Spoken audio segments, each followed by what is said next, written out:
Hello everyone and welcome. This is Martin speaking. In this episode, we will discuss three very important topics. The high stakes of grain diplomacy. Turkey's leader courts Putin to revive historic Black Sea trade agreement. Unprecedented alliance. Taiwanese troops train on U.S. soil, shaking the status quo in Michigan. Navigating the tightrope. U.S. seeks closer relations with Vietnam, but will it incite China's wrath? Topic number 1. Analyzing the upcoming meeting between Turkish President Recep Tayyip Erdogan and Russian President Vladimir Putin. The primary objective is for Erdogan to convince Putin to rejoin the Black Sea grain deal that Russia previously withdrew from in July.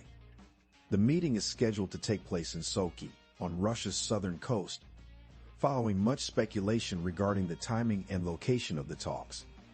The grain agreement, established in July 2022 through UN and Turkish mediation, enabled the safe export of approximately 33 million metric tons of grain and other commodities from 3 Ukrainian ports amid the ongoing conflict in Ukraine. Russia opted out of the agreement, citing non-compliance with a parallel deal aimed at facilitating Russian exports of food and fertilizer.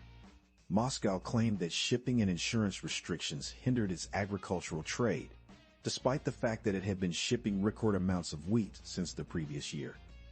Turkey has assumed the role of a mediator since Russia's withdrawal, with Erdogan expressing his commitment to renewing the arrangements that help prevent food crises in various developing regions. Ukraine and Russia serve as major suppliers of wheat, barley, sunflower oil, and other essential goods for these nations. Erdogan, who has maintained a close relationship with Putin throughout the 18-month-long Ukrainian conflict, has not imposed Western sanctions on Russia and instead established significant trade ties and acted as a logistical hub for Russian overseas trade. However, Turkey has also supported Ukraine by providing arms and expressing support for its NATO membership aspirations. The relationship between Russia and Turkey has had its ups and downs. Erdogan's decision to allow 5 captured Ukrainian commanders to return home in July sparked anger in Moscow. These soldiers had originally been captured by Russia and subsequently handed over to Turkey under the agreement that they would remain in Turkish custody until the end of the conflict. Putin and Erdogan, both long-standing authoritarian leaders, have developed a close rapport, particularly following Putin's prompt support after the failed coup attempt against Erdogan in 2016. Over the years, Turkey and Russia have strengthened their ties through increased trade and collaborative projects such as the Turkstream gas pipeline and Turkey's first nuclear power plant. However, Ankara's close relationship with Moscow has at times raised concerns among its Western allies. Notably, Turkey's acquisition of Russian-made air defense missiles in 2019 led to its removal from the U.S.-led F-35 stealth fighter program. Despite being on opposing sides in conflicts such as Syria, Libya, and Nagorno-Karabakh, Russia-Turkey relations have flourished in various areas, including energy, defense, diplomacy, tourism, and trade. Recent domestic challenges faced by Putin, including an armed rebellion declared by mercenary chief Yevgeny Prigozhin, have raised doubts about his reliability as a partner. These factors contribute to the complex backdrop against which the Sochi summit will take place. Prior to the meeting, Russian and Turkish foreign ministers engaged in talks during which Russia presented a list of actions that the West would need to take for Ukraine's Black Sea exports to resume. Erdogan has shown understanding towards Putin's position, indicating that Western countries need to meet certain expectations for the Black Sea deal to progress. UN Secretary-General Antonio Guterres has also presented concrete proposals to Russian Foreign Minister Sergei Lavrov aimed at facilitating Russian exports and restarting the Black Sea initiative, but Lavrov expressed dissatisfaction with the letter. Turkey's Foreign Minister Hakan Fidan described the ongoing efforts to revive the agreement as intense, emphasizing the importance of understanding Russia's position, meeting their requests, and addressing various issues related to financial transactions and insurance. Considering these developments, it is crucial to seek the thoughts and opinions of the audience regarding the topic. What are your perspectives on the meeting between Erdogan and Putin and its potential implications? Feel free to share your views in the comments section. Topic number 2. Unprecedented alliance. Taiwanese troops train on U.S. soil, shaking the status quo in Michigan. Taiwanese soldiers recently participated in multinational military exercises that took place in the United States, specifically in Michigan. The exercises, known as Northern Strike, were hosted by the Michigan National Guard and included around 7,000 soldiers from 26 U.S. states, as well as one U.S. territory and several international partners. It has been reported that Taiwan was one of these international partners, although the exact size of their contingent remains undisclosed. Northern Strike is an annual event held at Camp Grayling and nearby military bases in Michigan. Its primary purpose is to maintain the combat readiness of U.S. Reserve forces. The exercises consist of 2 training phases, focusing on aerial and ground operations, and took place from late July to mid-August.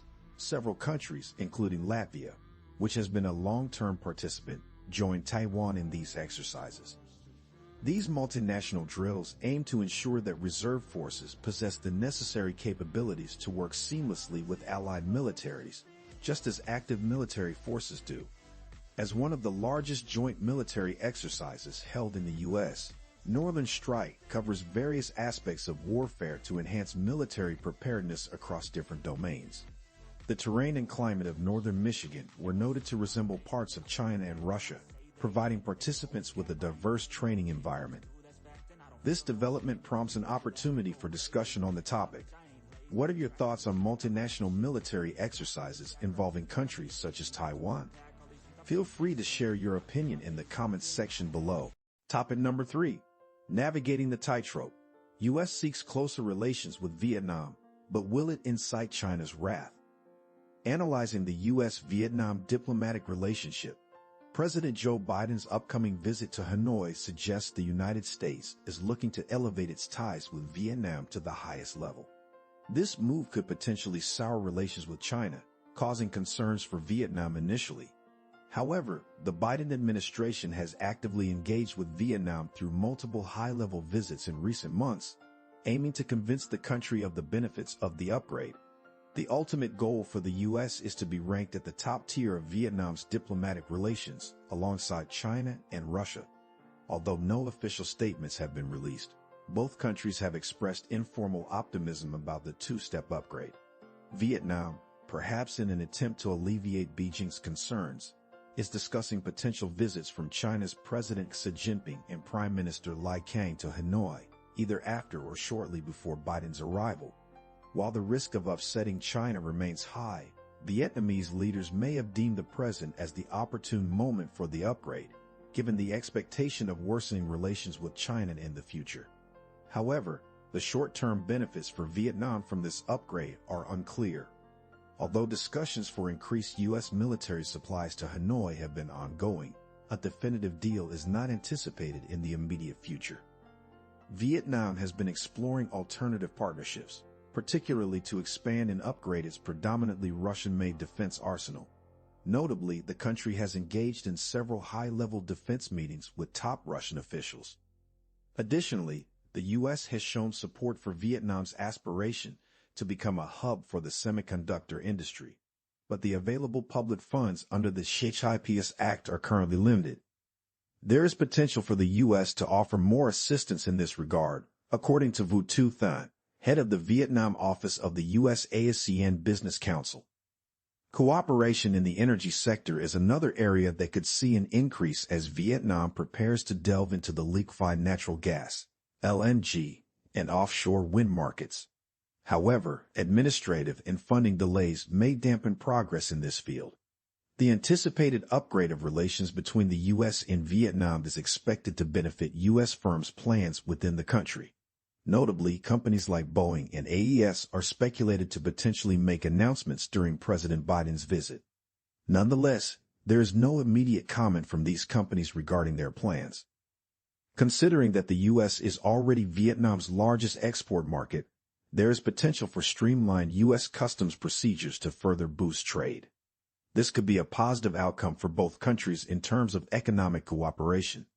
In conclusion, the United States aims to upgrade its diplomatic relationship with Vietnam, which may result in tensions with China. While the immediate gains for Vietnam from this upgrade are uncertain, there are potential benefits in terms of defense partnerships, the semiconductor industry, energy cooperation, and trade facilitation.